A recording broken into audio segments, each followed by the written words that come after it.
manusia yang luar biasa, selalu semangat walaupun capek ya. Luar biasa, terima kasih sudah ya membuka kegiatan Zoom kita pada malam hari ini. Salam sehat, salam sejahtera Bapak Ibu Saudara yang berkenan hadir dari tadi. Kita baru bersembilan bersama saya, tumben biasa acara Singdom ini yang paling banyak, semangat ya. Terutama yang minta guys pindah hari ke Selasa ke hari Rabu ini belum ada yang ikut nih. Belum ada yang masuk ya, yang minta pindah hari Selasa ke hari Rabu. Baik. Baik Bapak Ibu Saudara, kita bersyukur karena kita masih diberi kesempatan oleh Tuhan untuk kita terus belajar. Kita mendapatkan penyingkapan pewahyuan dan penyingkapan rahasia kebenaran yang tersimpan berabad-abad selamanya, yang harus kita perhatikan, kita pelajari, kita dengar berulang-ulang supaya menjadi rema. Ya, penelitian mengatakan bahwa sebuah kebenaran akan tertanam dalam hati pikiran kita kalau kita ulang minimal 6 kali. Saya baru ulang yang kedua kali. Dan malam hari ini Bapak Ibu Saudara, kita akan masuk di modul yang ke-7 dari bagian pertama Kingdom Paradigm. Ya, minggu lalu kita belajar modul yang ke-6 yaitu recolonize the earth. Ya, recolonize the earth. Malam hari ini kita masuk di modul yang ke-7 yaitu regoverning the earth. Ya, memerintah kembali atas bumi. Baik, sebelum kita masuk lebih dalam, saya mengawali dengan pertanyaan. Sebuah pertanyaan. Saya mohon partisipasi dari kita semua. Pertanyaannya sederhana, saya sudah sering ulang-ulang menyampaikan kebenarannya. Mohon maaf, ada bantu yang co-host, ada yang piring-piring yang masih berbunyi. Tolong diamankan supaya tidak mengganggu. Ya. Pertanyaan malam hari ini judulnya, apa yang menjadi rencana utama Allah atas ciptaannya atau atas bumi? Ya, bisa dijawab dalam jawaban langsung, buka mic, atau di dalam chat room ya. Apa yang menjadi rencana utama Allah dalam menciptakan bumi serta segala isinya? Silakan. Pak Ais mungkin mau menjawab duluan. Silakan Pak Ais. Pak Ais salah satu murid yang paling aktif, sering hadir, paling semangat. Terima kasih Pak Ais. Punya spirit of excellence, roh yang mau terus belajar, roh yang luar biasa. Mungkin Pak Ais bisa memancing yang lain. Pertanyaan yang pertama dijawab Pak Ais. Jawabannya apa Pak Ais? Apa yang menjadi rencana utama Allah dalam menciptakan manusia, bumi, dan manusia, dan segala ciptaan? Rencana utama ya? Iya, rencana utama Allah. God ultimate goal, plan. Rencana utama Allah untuk membangun, menciptakan manusia untuk manusia berkuasa di bumi. Ya, maka untuk menciptakan manusia dan manusia berkuasa. Lanjut, kecil. Silakan kecil. Terima kasih, Pak Ais. Rencana Allah atas manusia atau rencana Allah atas bumi? Ya, manusia, bumi, dan manusia. Ya, kalau atas manusia, seperti yang tadi Pak Ais bilang, supaya manusia berkuasa atas bumi dan segala ciptaannya.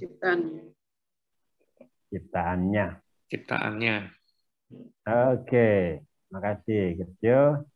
Terlanjut ke Pak Beni. Silakan Pak Beni. Pak Beni bisa buka video kalau boleh.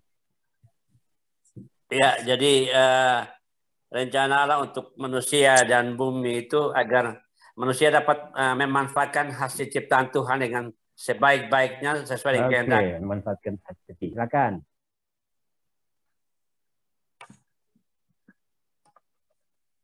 Ya, kalau sesuai kejadian waktu Tuhan menciptakan Adam dan Hawa itu kan kuasailah bumi gitu dan taklukkanlah berkuasa atas semua ciptaannya, kemudian kelolalah bumi. Itulah kira-kira. Baik, terima kasih. Ya, Ujungnya sama-sama. mengelola bumi. Pak Yan, silakan Pak Yan.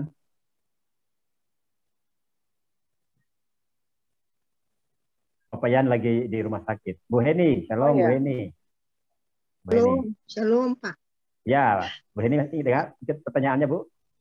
Ya, supaya manusia ciptaannya akan berkuasa atas bumi dan segala isi buminya. Ya, oke. Makasih Bu Heni. Semangat Bu Heni ya. Luar biasa. Sehat selalu, puji Tuhan. Terima kasih. Puji Tuhan. Bapak Ibu Saudara, kita sudah memberi respon buat pertanyaan yang pertama. Ya.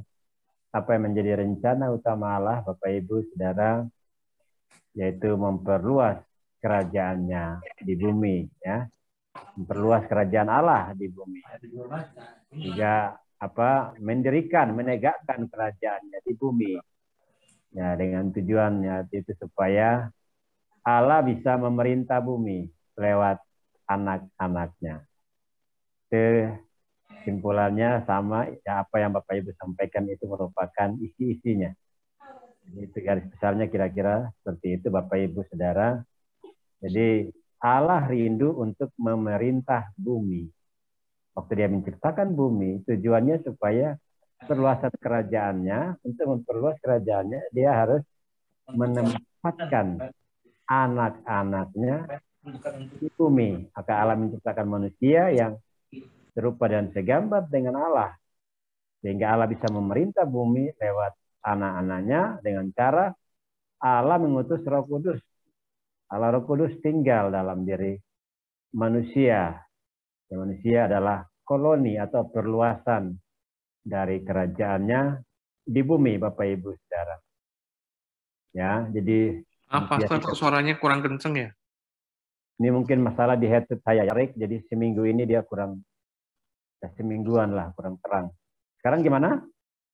Pakai headset harusnya jelas. Ya, ini headset saya agak, ini karena sering ketarik nih. Udah. Kurang naik sedikit, kelihatannya bisa dinaikin dikit nggak biar agak deket sama mulut. Ini mic-nya di mulut ini. Sudah deket ya? Ya, dideketin. Oke. Halo, bisa. Ya, kalau dideketin jelas. Oh, dideketin, berarti mesti pegang gini kok, Mas Carlos. Waduh. Depan mulut. Repot juga. Halo, bisa jelas? Bisa jelas ya?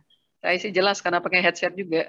Yang lain mungkin yang tadi saya memang tanpa headset kedengarannya jauh gitu, kecil. Oke, baik. Headset, ya. Sekarang lebih baik? Iya. Ya, sekarang lebih baik ya. Jadi ya bisa baik ya, lebih baik ya. Coach Yo, gimana Coach? Lanjut Pak. Oke, ini karena direkam jadi. Ya, jadi judul malam hari ini adalah Re-Governing the Earth. Ya, dari judul sebelumnya itu Replacement of the Governor. Tujuannya adalah Re-Governing the Earth. Artinya memerintah bumi kembali. Memerintah bumi kembali. Kenapa memerintah bumi kembali? Karena bumi tadinya diperintah langsung dari sorga. Tapi karena pemberontakan manusia, ya manusia kehilangan pemerintahan langsung dari sorga. Sehingga bumi dikuasai oleh si jahat. Karena itu Bapak Ibu Saudara, Tuhan Yesus datang kembali ke bumi, ya. Allah datang ke bumi dalam diri pribadi Yesus. Ini tujuan utamanya di sini. Tujuan utamanya bukan mati di salib. Mati di salib itu adalah cara supaya kerajaan Allah itu hadir, datang kembali di bumi.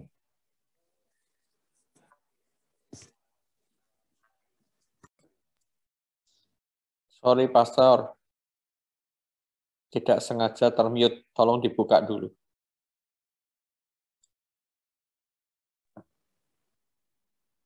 Ya, halo. Oke. Ya, sudah terdengar, sudah terdengar. Dari tadi nggak kedengaran ya? Kedengaran Barusan, tadi. barusan. Barusan Oh, nggak apa-apa. Lanjut, lanjut Pak. Baik. Mari kita buka Alkitab kita di dalam Matius 16 ayat 16 sampai 8 sampai 19. Ibu Ketia bisa bantu saya untuk membacakannya. Kita buka Alkitab kita semua di dalam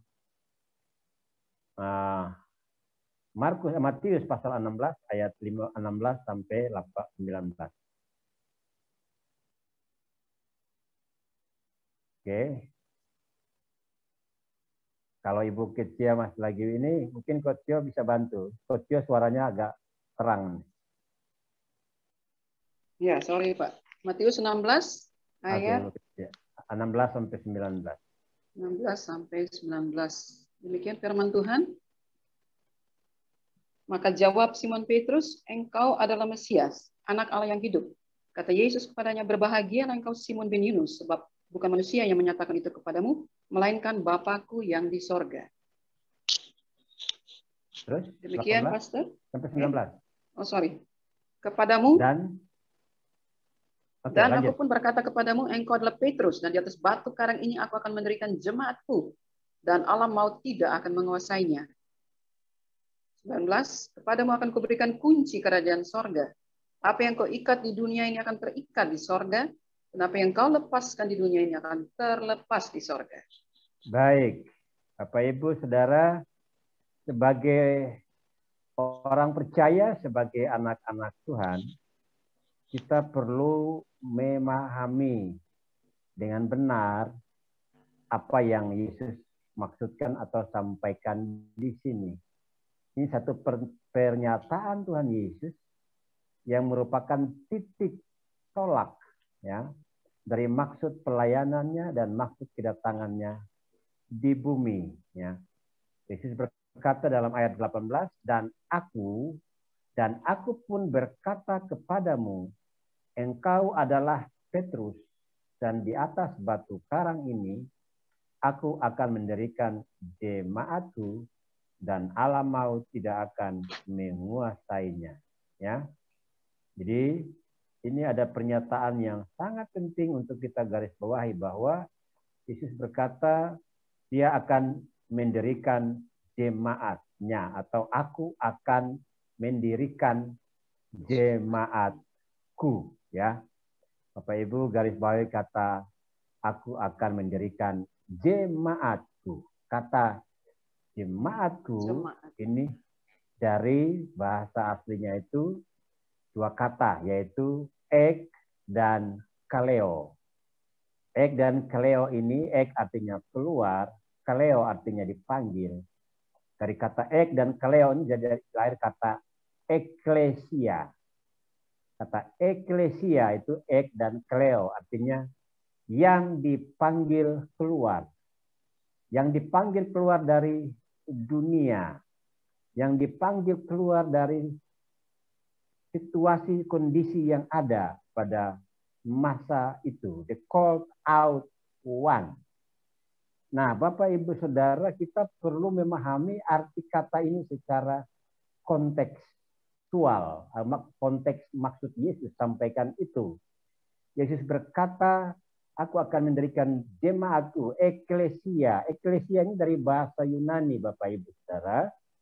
Tetapi pada saat Yesus datang pada masa itu dan dia mengajarkan murid-muridnya, Yesus hidup pada zaman pemerintahan Romawi. Ingat ya Bapak Ibu Saudara, ada 5 kerajaan besar yang memerintah dunia. Mulai dari Mesir, Asyur, Babel, Yunani, dan Romawi ya. Jadi sebelum Romawi itu Yunani yang menguasai memerintah bumi sebelumnya. Negara superpower. Tetapi kemudian kerajaan yang baru yang bangkit dan paling besar dan paling berkuasa yaitu kerajaan Romawi. Dan tapi bahasa pengantar pada masa itu adalah bahasa Yunani. Tetapi pengertian eklesia ini berbeda dari konteks Yunani dan konteks Romawi, konteks pemerintahan zaman Yunani dan pemerintahan zaman Romawi.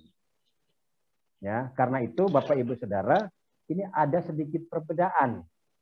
Ya, selama ini saya diajarkan bahwa eklesia itu adalah dewan pertimbangan atau dewan penasehat, atau itu seperti DPR atau parlemen atau kongres yang memberi masukan. Ya, Bapak Ibu tahu anggota kongres, anggota DPR ya, anggota parlemen itu memberi pertimbangan, memberi masukan kepada pemerintah. Itu dalam sistem Romawi, Bapak Ibu Saudara. Dalam sistem Yunani. Tetapi dalam sistem pemerintahan Romawi, kata eklesia itu berbeda. Eklesia ini dalam konteks Romawi adalah orang-orang yang dipilih oleh raja atau kaisar untuk melaksanakan visi misi agenda dari sang raja atas warganya. Ya, jadi orang raja punya visi, punya maksud, punya misi untuk supaya daerah dan area dan semua warganya itu menjadi makmur dan sejahtera. Karena itu dipilihlah eklesia. Eklesia adalah yang dipanggil keluar. Nah, eklesia dalam konteks Romawi itu lebih tepat disebut sebagai kabinet. Ya, kabinet. Tetapi sebelum kita masuk lebih dalam tentang hal tersebut, Bapak Ibu Saudara, kita melihat dulu sebenarnya siapa itu eklesia. Ya, aku akan mendirikan jemaatku. Kata jemaat itu dari bahasa asli, yaitu eklesia. Tapi dari Indonesia dipakai itu dari bahasa Arab, jamaah menjadi jemaat. Kata lain yang umumnya itu adalah gereja, jemaat atau gereja. Ya, tapi kalau kita perhatikan dalam praktek orang-orang percaya, ya, kecenderungan kalau gereja itu kepada organisasi, sedangkan jemaat kepada kumpulan atau orang-orang percaya. Ya, padahal sebenarnya artinya sama sebenarnya kalau dari bahasa aslinya eklesia. Nah, kata gereja itu dari bahasa Portugis atau Portugal, itu igreja. Orang-orang Timor Leste bahasa pengantarnya bahasa Porto atau bahasa Tetun, mereka sebut igreja. Kata gereja Indonesia yang kita pakai dari bahasa Portugal atau Portugis itu igreja. Indonesia bilang gereja, sebenarnya sama. Dari bahasa aslinya itu eklesia, Bapak Ibu Saudara. Nah, eklesia ini seperti tadi, perbedaan konteksnya berbeda. Ini yang kita perhatikan. Ya, tetapi seperti yang kita belajar pada modul yang kelima, ya, tentang re-entering the church. Ya, gereja itu siapa? Gereja itu bukan apa.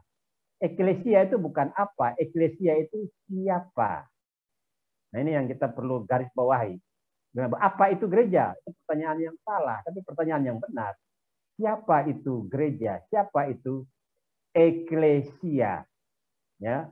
Yang pertama, eklesia adalah anak-anak Allah. Yohanes 1:11, orang yang menerima Kristus, mereka adalah eklesia yang dipanggil keluar. Ya. Yang berikut, yang kedua, eklesia itu siapa? Eklesia itu orang-orang kudus. Orang-orang kudus. Efesus 4 ayat 12a. Jadi eklesia adalah orang-orang kudus, bukan orang berdosa lagi, orang-orang kudus. Orang-orang suci, orang-orang yang telah dibenarkan. Yang berikut, gereja, eklesia adalah tubuh Kristus. 1 Korintus 12 ayat 27. Ya. Yang berikut, yang kelima, eklesia itu siapa? Eklesia adalah warga negara kerajaan surga.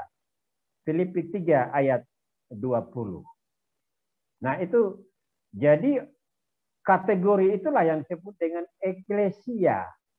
Anak-anak Tuhan, orang kudus, bait Allah, ya, tubuh Kristus, warga negara kerajaan surga. Mereka itulah eklesia, Bapak Ibu Saudara. Tetapi kita mau melebih dalam apa yang dimaksudkan oleh Yesus di situ. Dikatakan aku akan mendirikan jemaatku, ya. Jemaatku. Ya, perhatikan kata ku di situ. Berarti ada jemaat yang lain pada masa Yesus sampaikan, ada ajarkan itu. Saya kasih contoh. Saat aku minum air di gelasku, ya. Berarti ada air di gelas yang lain, Bapak Ibu punya. Yesus berkata, jemaatku. Ya, jemaatku berarti ada jemaat yang lain pada masa itu. Nah, siapa itu jemaat yang lain pada masa itu, Bapak Ibu Saudara? Jemaat yang lain adalah eklesianya Kaisar. Nah, coba ini mari kita belajar, lihat konteksnya, apa yang Yesus maksudkan di situ. Yesus punya eklesia, aku akan mendirikan eklesia, jemaatku. Ada eklesia yang lain, ada jemaat yang lain yang didirikan. Yang ada pada masa pemerintahan Romawi pada masa itu. Ya, kabinetnya Kaisar. Ada visi misi dari kerajaan. Dari sang Kaisar, Bapak Ibu. Nah, berarti kalau kita lihat konteksnya Bapak Ibu, berarti eklesia ini lembaga agama atau lembaga pemerintahan. Coba Bapak Ibu perhatikan, coba kasih respon. Dari statement itu, kita bisa menilai atau menganalisa atau menyatakan bahwa eklesia atau jemaat ini, jemaat itu atau jemaatku ini lembaga pemerintahan atau lembaga agama. Lembaga apa itu? Lembaga pemerintahan ya. Ya, ini adalah lembaga pemerintahan. Karena eklesia itu ya dipilih oleh raja atau kaisar untuk melaksanakan agenda visi misi dari sang raja.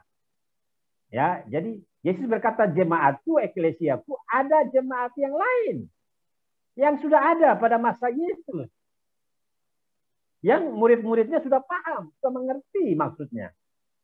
Ya, kaisar punya kabinet yang membantu sang kaisar, sang raja Romawi disebut kaisar. Kalau raja Mesir disebut Firaun, gelarnya Firaun.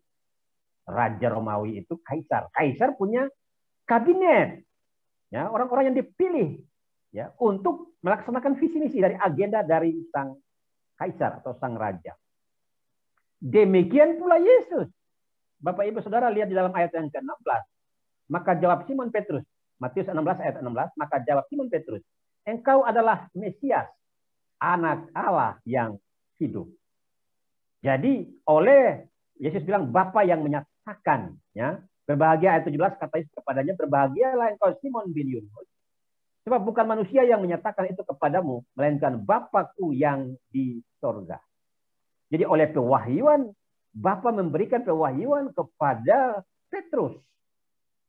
Dan Petrus diberi pengertian, pewahyuan bahwa Yesus yang adalah pribadi yang ya dia bukan hanya seorang nabi, tetapi dia adalah seorang Mesias. Garis bawahi kata Mesias, Bapak Ibu Saudara. Selama ini kita memahami Mesias adalah orang yang diurapi atau yang diurapi. Itu kurang tepat, Bapak Ibu Saudara. Mesias ini adalah pribadi yang dinantikan oleh bangsa Israel untuk memerintah atas Israel. Israel punya penderitaan yang cukup lama. Mereka karena kejahatan dan pemberontakan mereka, Tuhan izinkan mereka dihancurkan, diserang, ditaklukkan, diserahkan. Sehingga bangsa Israel menantikan seorang pembebas yang mereka sebut Mesias. Jadi Mesias ini bukan yang diurapi. Mesias ini adalah menunjuk kepada raja yang diurapi. Jadi mari kita koreksi selama pemahaman kita bahwa Mesias itu bukan yang diurapi, tapi raja yang diurapi. Bangsa Israel menantikan seorang raja yang datang, yang diurapi untuk membebaskan mereka dari penjajahan dan penindasan atau penaklukan kerajaan demi kerajaan, Bapak Ibu Saudara. Karena itu Yesus berkata, engkau, Yesus, Simon menjawab, engkau adalah Mesias, anak Allah yang hidup. Engkau adalah raja yang diurapi dari Allah yang hidup. Haleluya. Karena itu Yesus berkata kepada Petrus ayat 18, aku berkata kepadamu, engkau adalah Petrus, batu kecil. Dan di atas batu karang itu apa? Pernyataan Petrus bahwa Yesus adalah Mesias, itulah batu karang itu. Itu adalah fondasi. Ya, Yesus diakui sebagai Mesias, raja yang diurapi. Karena itu sang raja, dia mau membangun jemaatnya sendiri. Ya, pada masa itu sudah ada jemaat yang lain, jemaatnya Kaisar yang di daerah Israel Palestina dipimpin oleh Pontius Pilatus sebagai menteri yang diutus raja untuk memanage, mengelola, memerintah daerah koloni dari kerajaan Romawi tersebut, Bapak Ibu. Jadi kalau dalam konteks ini kita mulai memahami bahwa gereja atau jemaat itu bukan lembaga agama. Sekali lagi, Yesus datang bukan untuk membangun sebuah agama. Yesus tidak datang untuk mendirikan sebuah agama. Yesus datang untuk mendirikan, menyatakan kerajaannya, mendirikan dan menegakkan kerajaannya di bumi. Makanya ajaran Yesus, bertobatlah sebab kerajaan Allah sudah dekat. Datanglah kerajaanmu di bumi seperti di sorga. Cari dahulu kerajaan Allah dan kebenarannya. Sebab untuk itulah aku diutus untuk memberitakan kedatangan kerajaan Allah. Jadi Bapak Ibu Saudara yang diberkati Tuhan. Kalau kita perhatikan di situ bahwa eklesia ini sebenarnya adalah kabinet. Apa kata lain dari kabinet Bapak Ibu Saudara? Pengertian dari kabinet, kata lainnya adalah kata lain dari kabinet. Kabinet itu disebut apa? Para menteri. Haleluya. Mari kita baca di dalam Efesus pasal yang ke-4 ayat 12a. Efesus pasal yang ke-4. Kita baca dari ayat 11 ya, ayat 11 dan 12. Semua apa? Efesus 4 ayat 11 dan 12. Ya, semua baca atau saya sendiri? Ibu Gracia bisa baca. Dan ialah yang memberikan baik rasul-rasul maupun nabi-nabi, baik pemberita-pemberita Injil maupun gembala-gembala dan pengajar-pengajar, untuk memperlengkapi orang-orang kudus bagi pekerjaan pelayanan, bagi pembangunan tubuh Kristus. Iya, haleluya. Bapak Ibu perhatikan di ayat yang ke-12a. Untuk memperlengkapi orang-orang kudus. Ya, untuk memperlengkapi siapa Bapak Ibu? Orang-orang kudus. Bagi pekerjaan pelayanan dan bagi pembangunan tubuh Kristus. Haleluya. Jadi siapa itu? Ya, jadi Tuhan memberikan ya rasul, nabi, guru, gembala, penginjil untuk memperlengkapi orang-orang kudus. Siapa orang-orang kudus? Ya gereja tadi. Ya, kudus artinya separated from the world, dipisahkan dari dunia. Ya, dipisahkan dari dunia untuk hidup bagi Allah. Orang-orang yang dipanggil keluar, orang-orang kudus. Tadi saya sudah sampaikan bahwa gereja adalah orang-orang jawatan rasul, nabi, melengkapi orang-orang kudus bagi pekerjaan pelayanan. Dalam bahasa Inggrisnya the work of ministration. Untuk melayani. Orang yang melayani itu adalah minister. Kata minister itu adalah asal kata dari menteri. Haleluya. Bapak Ibu lihat koneksinya, benang merahnya. Ya, jadi inilah yang Yesus maksudkan. Aku akan mendirikan eklesiaku, kabinetku. Orang-orang yang aku pilih untuk pertama untuk melayani siapa? Ya, Bapak Ibu perhatikan kalau seorang menteri ya, menteri atau ya anggota kabinet dari sebuah negara, dia dipilih oleh siapa Bapak Ibu saudara? Dipilih oleh rakyat lewat pemilu atau dipilih langsung oleh kepala pemerintahan, kepala negara? Ya, biasanya dipilih oleh kepala pemerintahan. Langsung dipilih. Kalau anggota DPR ya, parlemen, kongres, itu dipilih oleh rakyat umumnya. Tetapi menteri itu dipilih langsung oleh raja atau presiden kalau negara demokrasi. Ya, makanya di dalam Yohanes 15 ayat 16, ayat yang sangat terkenal dikatakan, bukan kamu yang memilih aku, tetapi akulah yang memilih kamu. Nah, jadi eklesia, para menteri kabinet itu adalah orang-orang yang dipilih oleh Allah. Saudara dan saya dipilih oleh Allah. Amin. Kita bukan kita yang memilih Tuhan, Tuhanlah yang memilih kita. Haleluya. Dia memilih kita dari tengah-tengah dunia, memisahkan kita dari dunia untuk hidup bagi dia dan melayani dia.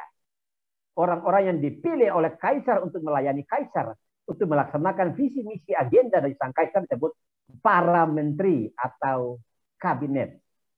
Itu disebut eklesia, itu disebut jemaat atau gereja. Jadi Bapak Ibu, ini kalau kita lihat baik, ya, perhatikan baik, ini kita selama ini pemahaman gereja adalah lembaga agama. Gereja adalah lembaga agama. Padahal sebenarnya dari kebenaran yang kita pelajari, gereja bukanlah lembaga agama. Tetapi gereja adalah lembaga pemerintahan yang dipilih oleh sang raja untuk memerintah melayani masyarakat warganya. Itulah tugas seorang menteri. Makanya ada berbagai jabatan menteri. Ada departemen-departemen, ada menteri urusan apa? Sosial, menteri kesehatan, menteri pendidikan, menteri ekonomi, menteri apa semua, bagian-bagiannya ada, Bapak Ibu Saudara. Ini rahasia yang sangat-sangat dalam, tapi yang tersembunyi selama ini. Karena apa? Kita ada di dalam sistem gereja yang agamawi. Maaf kata, saya harus disampaikan ini. Kita adalah kita tidak bisa melihat sebenarnya apa yang dimaksud dengan jemaat. Jemaatku, eklesianya sama sekali tidak ada hubungan dengan agama, tapi berurusan dengan pemerintahan. Wow. Nah, ini sampai di sini. Sampai di sini, coba Bapak Ibu Saudara, mari kita renungkan ya. Kita merenungkan kembali sudah seperti apa kita memahami ya. Ada seorang menteri dari yang terkenal dari Adolf Hitler, pendiri Nazi Jerman. Menteri itu namanya Goebbels ya. Saya lupa nama lengkapnya, Goebbels. Goebbels karena mereka adalah corongnya Adolf Hitler untuk mempropagandakan programnya Hitler. Ya. Sehingga dia mengeluarkan satu pernyataan yang merupakan misi mereka, yaitu bunyinya seperti ini. Bapak Ibu mungkin pernah dengar. Sebuah kebohongan yang disampaikan berulang-ulang akan diterima dan dipercaya sebagai apa? Sebagai apa? Kebenaran. Nah, coba Bapak Ibu lihat.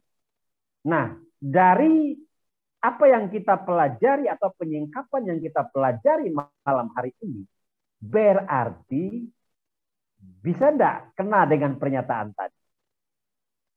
Halo Bapak Ibu Saudara. Yes. Ya. Ini sebelum kita lanjut, coba Bapak Ibu Saudara, saya ajak kita untuk merenung dan kita bisa berdiskusi. Ya. Ya, ini karena ini hal yang berat, hal yang menurut saya berat. Kalau kita tidak mengalami breakthrough, kalau kita tidak mengalami terobosan, dan kita tidak mengalami shifting paradigm, kita tidak mengalami pergeseran atau perubahan paradigma, kita sulit untuk menjalani gaya hidup jemaat yang seperti yang Yesus maksudkan. Haleluya. Oke, saya sampai di sini dulu. Saya mau kasih Bapak Ibu Saudara bertanya, Ibu Ketia. Ini sampai di poin ini dulu, supaya sebelum kita masuk lebih dalam, saya mau pastikan Bapak Ibu Saudara memahami atau menerima atau bagaimana, apa respon saudara terhadap pernyataan kebenaran yang saya sampaikan tadi tentang eklesia, tentang gereja. Ya, daripada saya ngajar banyak, tetapi Bapak Ibu Saudara hanya sekedar informasi yang tidak benar-benar membuat kita mengalami terobosan atau pergeseran, perubahan cara berpikir atau paradigma kita. Baik, Ibu Kesia, saya kasih kesempatan. Baik, Bapak Ibu. Polanya seperti itu kira-kira. Ada yang kiranya tadi mengikuti apa yang sudah disampaikan Pastor Carlos tentang eklesia atau gereja. Pemahaman kita dulu secara agamawi dan sekarang sudah mulai bergeser. Ternyata artinya lembaga pemerintahan, kabinet atau para menteri. Ada yang mau bertanya? Mari kita Ini. berdiskusi. Silakan. Sesuatu yang baru ya. Silakan direspon, sesuatu Bapak Ibu. yang baru. Ini Silakan. Ada yang mau respon langsung? Ada yang mau nanya atau ada yang merasa bingung? Atau apa benar ini? Apa yang disampaikan Pastor Carlos ya? Dan ini memang terus terang hal baru ya. Mungkin ada yang dengar, tapi mungkin banyak di antara kita juga baru dengar malam ini. Ada suatu rahasia yang di balik ini sebenarnya selama ini kita belum terlalu tahu ya. Ternyata pemahamannya seperti ini. Apa ini benar nggak? Bagi Bapak Ibu silahkan kita diskusi dengan Pastor Carlos. Ya, saya mau menanggapi ya, Pastor. Ya, silakan Bu Andari. Silakan, Andari. Ya, keren banget ya kalau kita memang pada prinsipnya kita menteri. Nah, menteri kan memang jajarannya presiden kan gitu ya, jajaran Raja atau presiden. Ya, raja atau presiden. Nah, kemudian rakyatnya siapa dong? Ya, itu pertanyaan yang bagus. Itu aja dulu. Ya, jadi itu aja ya, Bu Andari ya. Ya, itu dulu. Oke, ini pertanyaan yang bagus. Jadi Bapak Ibu Saudara, makasih Bu Andari. Jadi gereja adalah eklesia, orang-orang yang dipanggil keluar adalah kabinet. Ya. Tetapi Bapak Ibu Saudara, tidak semua orang otomatis menjadi kabinet atau menjadi menteri. Ya. Tidak semua orang otomatis. Sama juga, ini kan menteri kata lainnya minister. Kata menteri itu dari bahasa Inggris minister. Ya, bahasa Indonesia menteri atau pelayan. Bu Andari, di gereja lokal Bu Andari ada yang disebut pelayan atau pekerja dan jemaat biasa, bukan? Halo Bu Andari. Oh, belum saya buka. Ya, betul. Ya, apakah semua di situ adalah semua yang ada adalah pelayan, Bu, atau pengerja? Oh, bukan. Baik, ya, bukan. Ya. Jadi yang Tuhan mau pilih itu orang-orang yang dipanggil keluar itu harusnya menjadi menteri atau jadi pelayan. Ya, dari murid jadi pengajar, itu sama juga. Tidak semua orang otomatis jadi menteri, tapi dipanggil sebenarnya untuk itu, menjadi pelayan. Nah, coba kembali Ibu Andari, coba lihat tadi di dalam Efesus 4 ayat 12, Bu. Efesus 4 ayat 12. Efesus 4 ayat 12 demikian, untuk memperlengkapi orang-orang kudus bagi pekerjaan pelayanan bagi pembangunan tubuh Kristus. Iya, itu Bu ya. Jadi dikatakan di situ ya.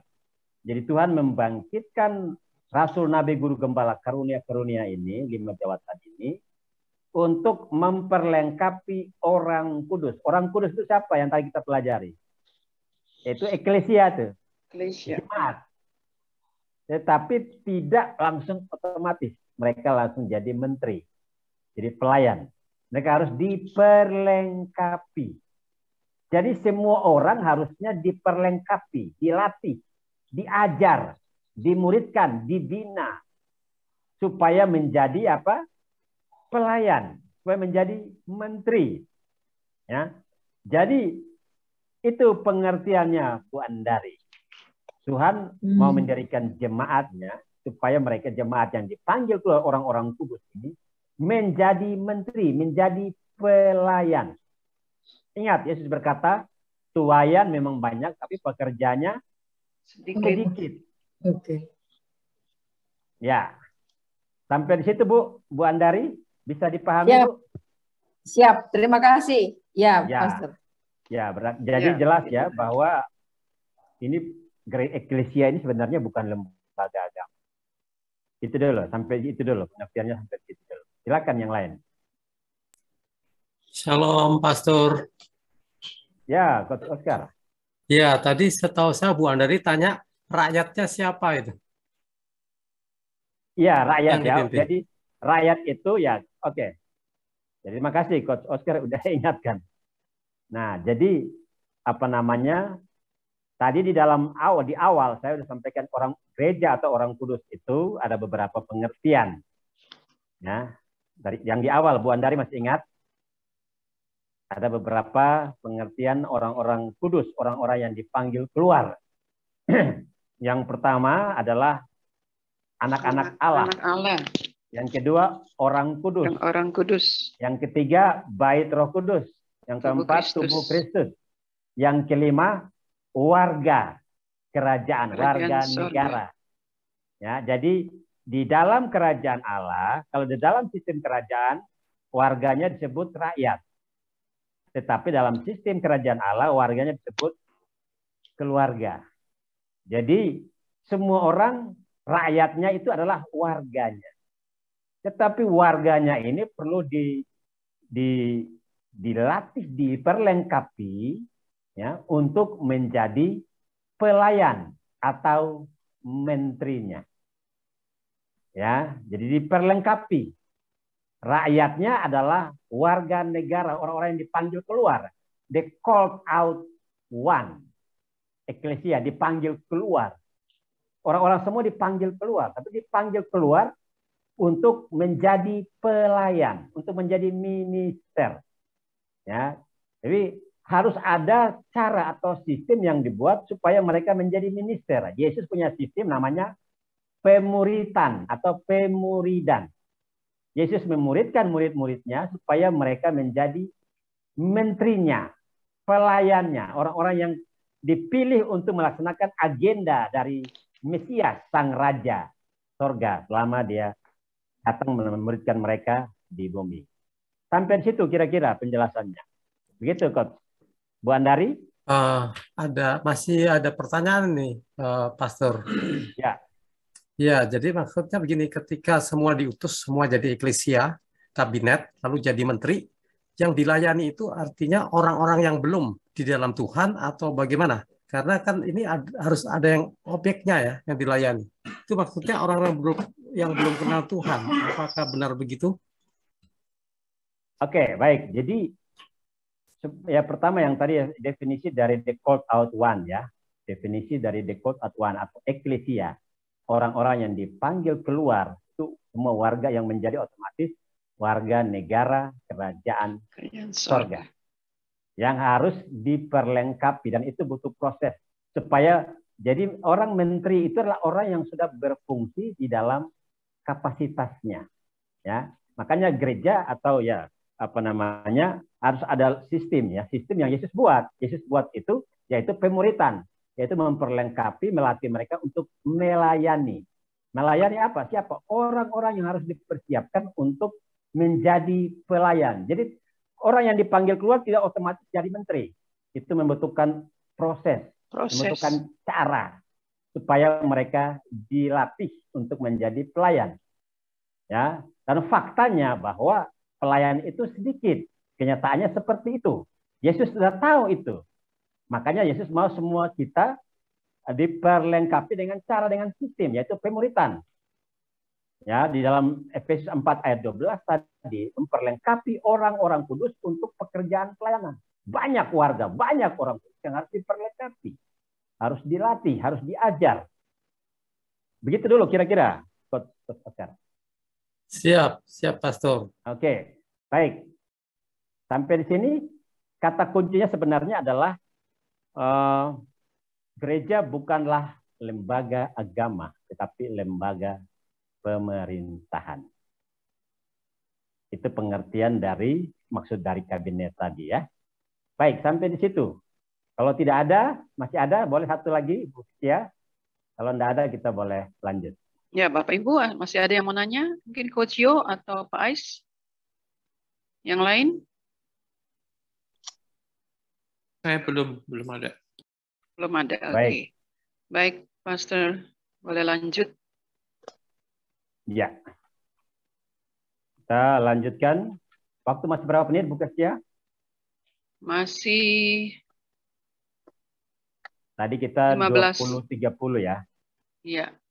Tadi 20-30. Tadi 30-an sudah 3/4 jam, berarti tinggal 15-an menit. Kalau 1 jam ya. Ya, jadi Bapak Ibu Saudara, kembali ke poin di awal, Allah rindu untuk memerintah bumi lewat eklesianya. Hanya Yesus berkata, aku akan mendirikan eklesiaku, jemaat, untuk sebagai perpanjangan tangan dari pemerintahan Allah di bumi. Jadi pada masa itu eklesianya kaisar itu adalah mereka yang dipilih sang raja. Nah, jadi eklesia ini kata yang umum, bukan kata yang ditujukan untuk gereja seperti yang kita pahami selama ini. Ya, eklesia dipilih oleh sang raja. Ya, karena itu raja memilih mereka untuk melaksanakan agendanya. Baik, Bapak Ibu Saudara, di pemahamannya bahwa jemaat eklesia kita di dalam pengertian bergereja ada 2 kategori, ya, atau apa namanya, stigma, ya, orang awam dan pelayan. Itu yang terjadi. Padahal sebenarnya Tuhan mau supaya kita semua menjadi pelayan, ya, menjadi menteri untuk melayani. Baik, Bapak pemerintahan. Jadi sebenarnya gereja adalah perwakilan kerajaan Allah di bumi. Perwakilan dari kerajaan Allah di bumi. Kingdom representatif. Perwakilan dari kerajaan Allah di bumi. Tuhan mau Tuhan mendirikan gereja supaya agenda, maksud dari sang raja, ya, tadi kalau konteksnya kaisar. Kalau dalam hal ini konteksnya Yesus sebagai kaisar, sebagai raja, agendanya dilaksanakan di bumi, Bapak Ibu Saudara. Jadi yang pertama sebagai menteri atau sebagai kabinet. Yang berikut, Bapak Ibu, eklesia atau gereja, kita buka di dalam 2 Korintus 5 ayat 20.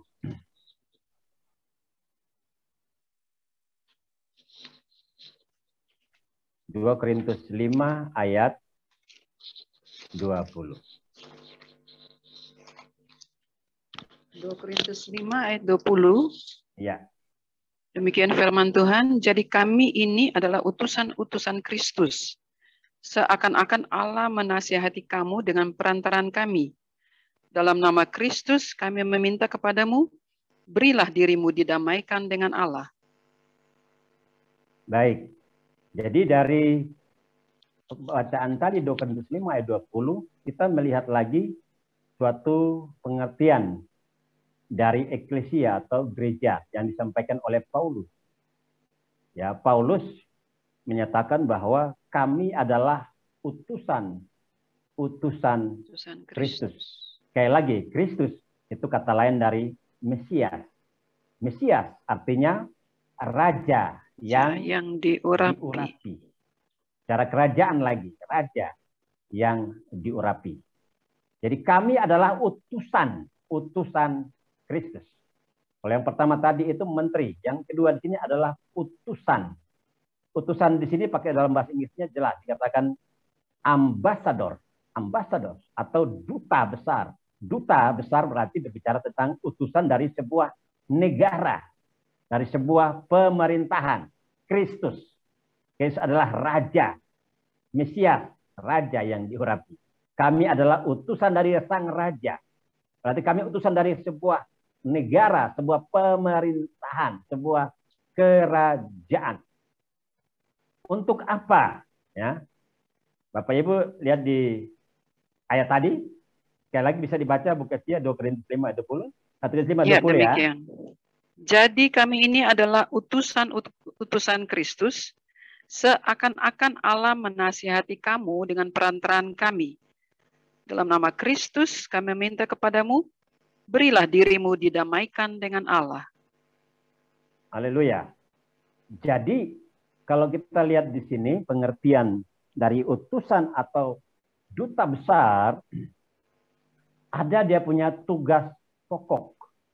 Tugas pokok dari seorang duta besar itu apa? Yaitu dia mempromosikan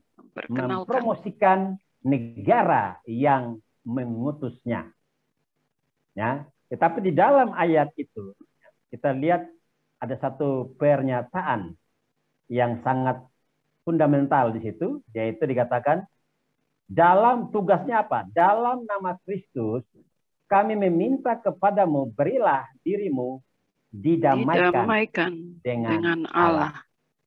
Ya, didamaikan. Kata didamaikan dalam bahasa Inggrisnya menarik, yaitu artinya to reconcile.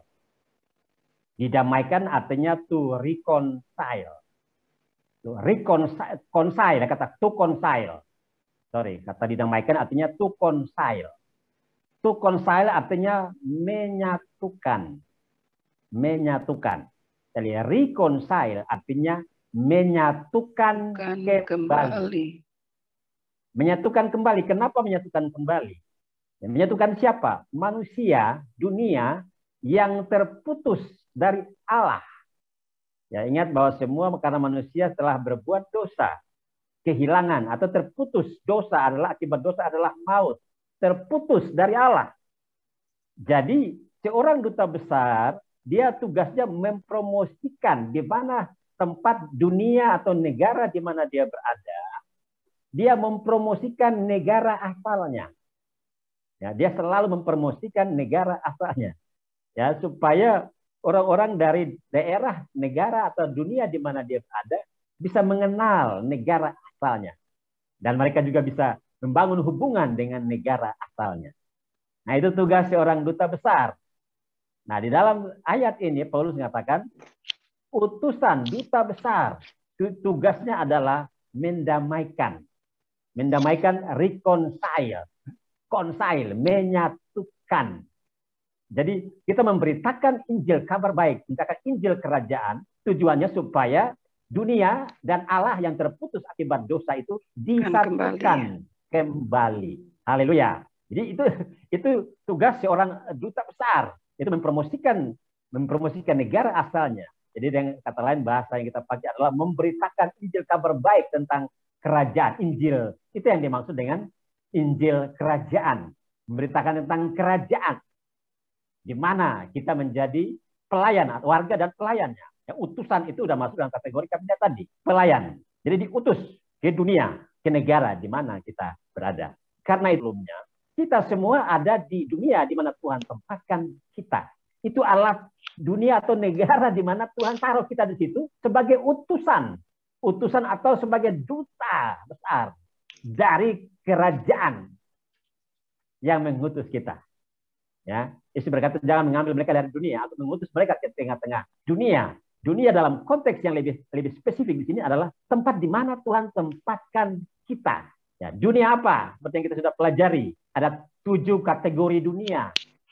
Ya, dunia entertain, dunia seni, dunia mode, itu bagian yang pertama. Dunia apa lagi? Dunia business and finance dan seterusnya. Ada 7 kategori dunia. Itu adalah tempat di mana Tuhan mengutus kita sebagai dutanya supaya kita memberitakan, mempromosikan negara kita. Negara yang mengutus kita sebagai seorang duta besar. Jadi posisi atau status kita, jabatan kita itu sebagai seorang duta besar di mana kita Tuhan tempatkan kita. Haleluya. Jadi jemaat adalah his ambassador. Gereja adalah ambassador, duta besar dari kerajaan surga. Haleluya. Karena itu kita harus melakukan tugas kita sebagai seorang duta besar tentang amanat agung. Itu beliau mengatakan, beliau melanjutkan apa yang disampaikan bahwa kita adalah duta besar kerajaan. Bagaimana caranya? Kita harus memahami bagaimana caranya kita mempromosikan negara asal kita. Haleluya. Kita berasal dari Allah. Kita berasal dari sorga, yang ditempatkan diutus Tuhan ke dunia di mana kita berada untuk menyatukan kembali dunia dengan kerajaan sorga. Yang mengerti bilang amin. Haleluya. Amin, amin. Karena amin. itu pekerjaan kita, usaha kita itu bukan tujuan, Bapak Ibu Saudara. Semua profesi apapun pekerjaan kita itu adalah cara, alat, itu adalah pintu, itu adalah dunia di mana kita ada, sampaikan, artinya menyatukan kembali dunia dengan memberitakan kabar baik tentang kerajaan surga. Jadi makanya Yesus perintahkan, pergi, jadikanlah semua bangsa murid. Pergi, artinya kemana? Setiap hari kita pergi kemana? Setiap hari Coach Yo ada di mana? Pasti yang Coach Yo lakukan itu adalah Tuhan pertekan. Mereka didamaikan dan mereka dimuridkan. Supaya mereka juga menjadi pelayan atau pengajar atau menteri. Ya, seperti itu. Jadi kalau kita bicara tentang dunia, sebenarnya dunia di mana kita berada adalah negara. Tanda petik ya. Dunia yang kita di mana kita adalah negara. Ya, dunia yang dikuasai oleh si jahat itu dalam kelompok-kelompok kecil sekalipun itu adalah tanda petik adalah negara di mana Tuhan utus kita sebagai duta besar kerajaannya. Haleluya. Jadi ini pengertian dari eklesia yang kedua. Yang pertama sebagai menteri, yang kedua sebagai duta besar kerajaan. Ya, jadi seorang duta besar memperkenalkan kerajaannya. Berarti kerajaannya berarti apa? Rajanya. Ya. Menyatakan siapa rajanya. Apa yang rajanya mau lakukan baginya. Rajanya mau terhubung kembali dengan dia. Ya, kata yang umum dipakai untuk duta besar di kalangan gerejawi. Kalangan gereja adalah misioneri. Ya, misioneri. Kata yang sering umum dipakai oleh gereja.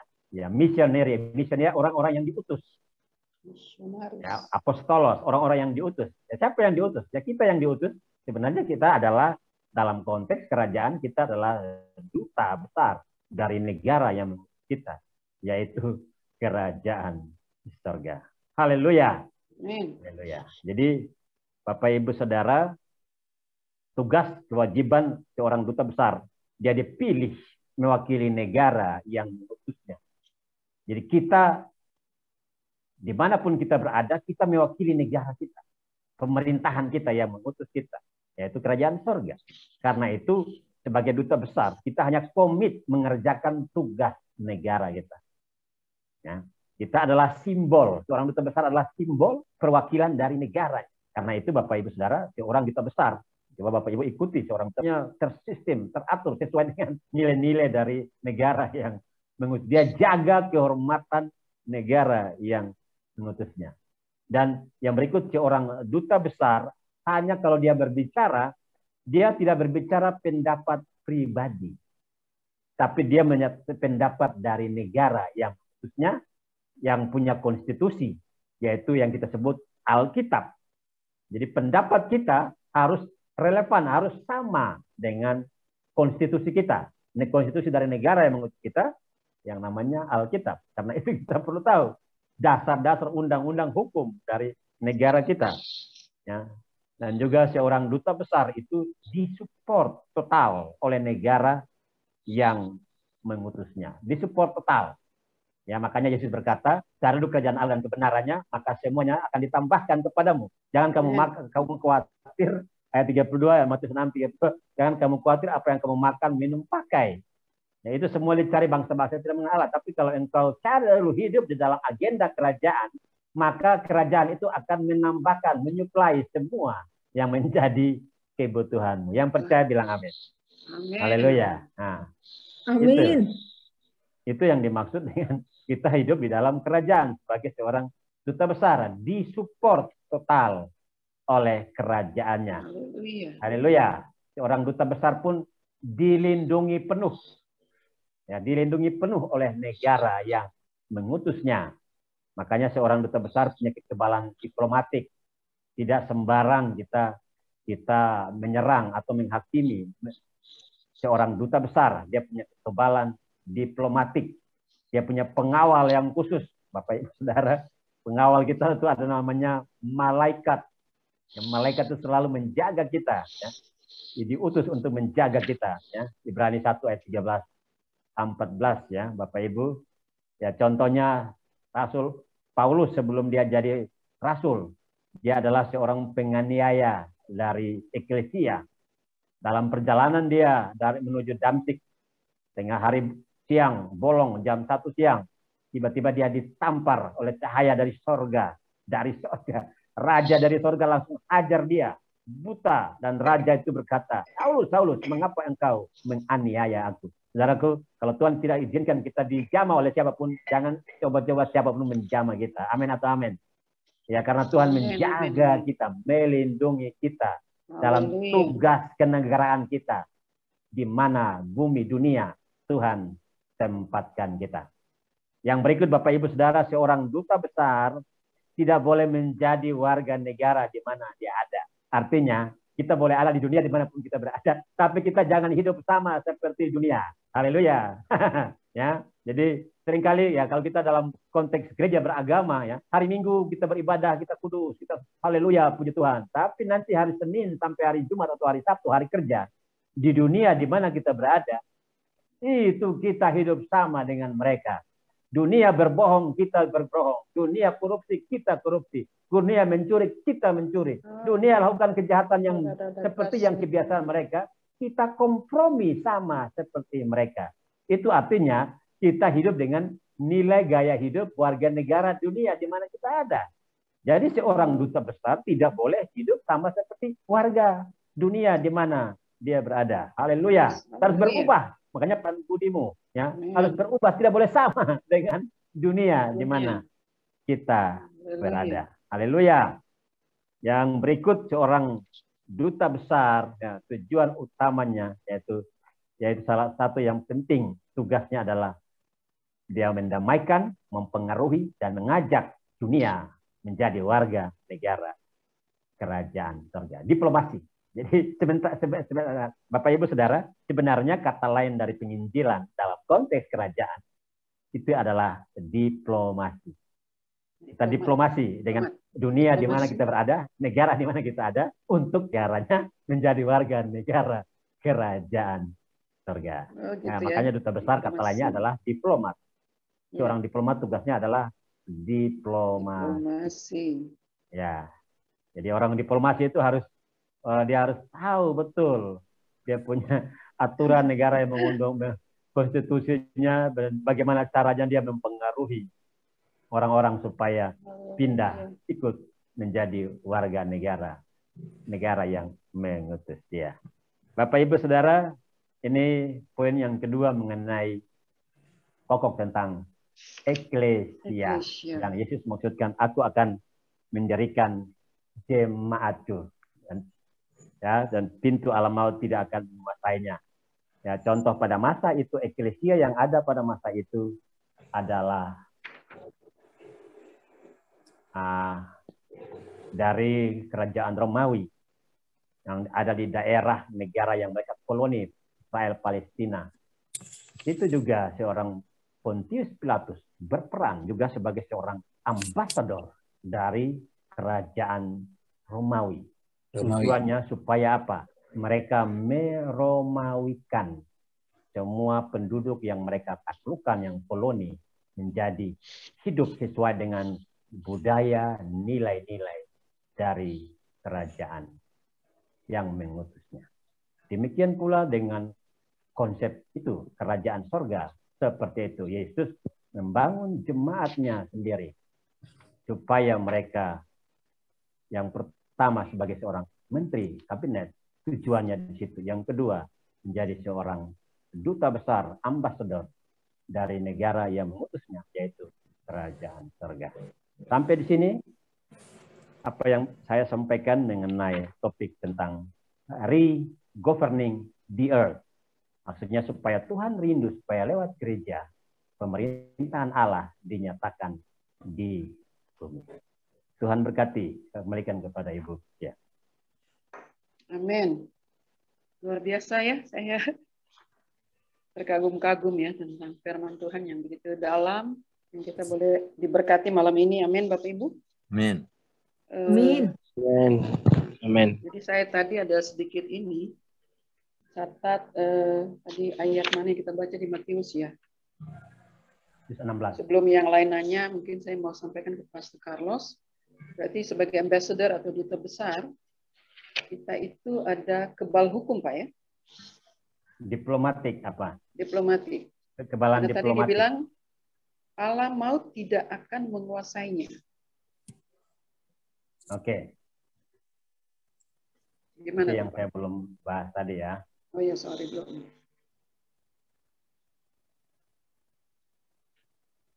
Ya. Jadi gimana Bu maksudnya? Ya, jadi sebagai ambassador kan kita dilindungi di apa namanya? Mendirikan jemaat itu dan alam maut tidak akan menguasainya. Menguasainya. Oke. Saya jelaskan situ ya, Bu ya. Sedikit ya, silakan Pak. Ya. Jadi Bapak Ibu Saudara, alam maut. Alam maut ini kalau dilihat dalam terjemahan bahasa Inggris dia pakai kata the gate of Hades. Jadi terjemahan dari kata itu adalah pintu gerbang alam maut. Ya, pintu gerbang alam maut. Tidak akan menguasai, tidak bisa mengalahkannya. Nah, terima kasih Bu Kece sudah mengingatkan. Jadi alam maut ya dipakai kata Hades adalah dunia orang mati, orang-orang yang terbuang, terpisah dari Allah. Nah, sebenarnya semua orang yang belum menjadi eklesia, orang-orang yang belum dipanggil keluar dari dunia, mereka ada di dalam maut. Manusia berdosa. Semua manusia berdosa ada di dalam maut, terpisah dari Allah. Ya, terputus dengan Allah. Ya. Jadi kalau pintu gerbang dari alam maut sebenarnya itu adalah dunia tadi. Di dalam dunia itu semua orang mengalami maut. Dunia dikuasai oleh si jahat, alam maut. Ya. Jadi orang-orang yang ada dalam dunia yang tadi saya sebutkan tadi, dunia apa? Ya, ada 7 kategori dunia pendidikan, dunia pemerintahan, politik dan sebagainya. Semua yang belum menjadi eklesia, semua ada dalam maut, terpisah dari alam, mati secara rohani. Ya, ya pintu gerbangnya itu ya dunia itu tadi. Mereka menutup pintu itu sehingga orang-orang semua terpenjara, tertawan di dalam alam maut itu. Karena itu gereja diberikan kunci untuk membuka di dalam ayat 19 begitu ya. Ayat 19 dikatakan, kepadamu akan kuberikan kunci kerajaan sorga. Apa yang kau ikat di dunia ini akan terikat di sorga, dan apa yang kau lepaskan di dunia ini akan terlepas dari sorga. Jadi pintu gerbang alam maut itu dunia, kita diberikan kunci, otoritas, kuasa, wewenang untuk membukanya. Ya. Makanya sebelum kita memberitakan, mempromosikan, menginjil ya, kita perlu mendoakan supaya mereka terlepas apa yang kita ikat, supaya mereka terlepas dari penguasa dunia yang mengikat mereka. Ilah zaman. 2 Korintus 4 ayat 3-4. Ilah zaman mengikat mereka, membutakan mereka. Yeah. Hanya perlu ada tim doa yang mendoakan. Kita gereja perlu berdoa supaya mereka dibukakan. Dan kita pakai kunci kita untuk membuka, melepaskan orang-orang yang tertawan di dalam dunia itu. Pintu gerbang alam maut. Ya. Sedangkan orang-orang percaya gereja eklesia sudah keluar dari alam maut. Pindah dari maut kepada hidup. Maut tidak berkuasa lagi atas kita. Hai maut, di manakah tengahmu? Hai maut, di manakah kemenangan? Ya. Jadi itu yang dimaksud dengan gerbang alam maut atau pintu alam maut. Alam maut tidak akan bisa menguasai gereja. Kita tidak akan pernah mati lagi Bapak Ibu Saudara. Sebagai eklesia yang dipanggil keluar dari dunia, kita sudah terhubung dengan Allah. Kita tidak pernah mati lagi. Fisik kita mungkin akan bisa mati, tetapi kita tetap hidup selamanya bersama dengan Tuhan. Kira-kira begitu Bu Ketia. Amin, amin. Makasih Pastor Carlos. Baik Bapak Ibu, masih ada kesempatan. Kita akan sampai jam 10 Pak ya, waktu Indonesia Tengah. Ya, paling lambat.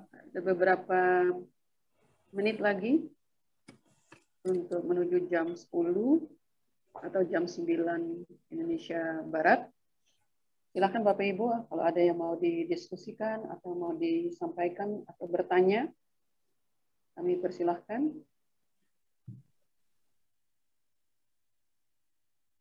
Haleluya. Pak Carlos, salam. Ya. Ya, shalom. Kita pernah dengar 2 bulan atau 3 bulan yang lalu ada seorang artis, dia mengatakan bahwa dia percaya Tuhan, tetapi dia tidak percaya agama. Nah, bagaimanakah kita merespon, mungkin dikaitkan dengan materi pembicaraan kita hari ini, Pak? Terima kasih, Pak. Baik. Artis siapa yang namanya? Saya belum dengar. Ada ingat siapa? Saya juga lupa, Pak, tapi artis Indonesia. Ya. Oke, Ya, dia bilang, saya pernah dengar juga kayaknya. dia bilang saya percaya Tuhan, tapi saya tidak percaya agama. Begitu maksudnya kan? Iya. Oke. Jadi sebenarnya pernyataan itu sebenarnya kalau dalam konteks yang saya bicarakan ini bisa dibenarkan. Kenapa? Karena memang seharusnya kita percaya Tuhan, bukan percaya agama pertama. Ya, agama itu adalah cara yang dibuat manusia. Di hadapan Tuhan, Tuhan tidak pernah datang membangun, Yesus tidak datang membangun agama. Karena begitu kita percaya Tuhan, ya, kita menjadi warga negara kerajaan surga. Kita menjadi orang-orang kudus. Ya. Tetapi karena kita masih ada di dunia dalam sistem kenegaraan itu diwajibkan memiliki agama. Ya, agama di Indonesia ada 5 atau 6 agama yang diakui. Ya.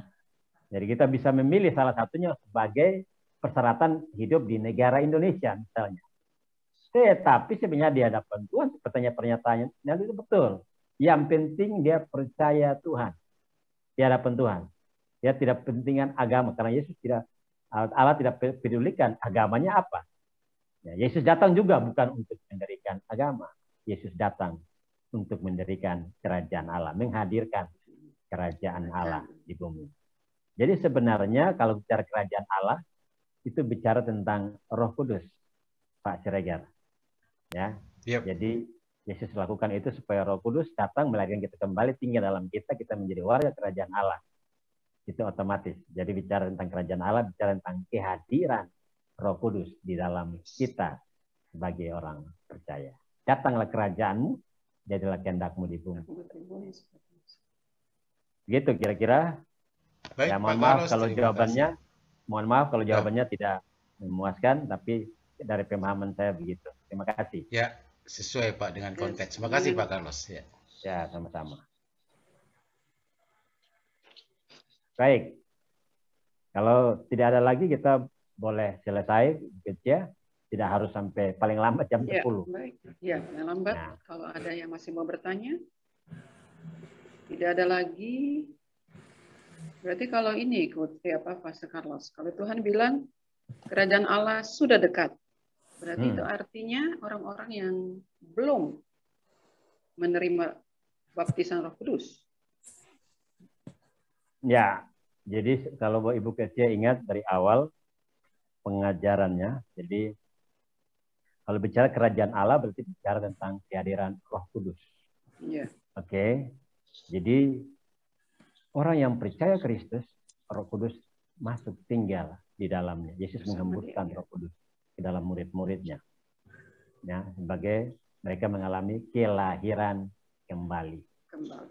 Ya, tapi ada bagian yang kedua yang kita sudah belajar tentang invasi surga itu, yaitu murid-murid sebelum mengalami kisah Rasul itu, pasal 2 itu, mereka sudah memiliki Roh Kudus dalam diri mereka atau belum?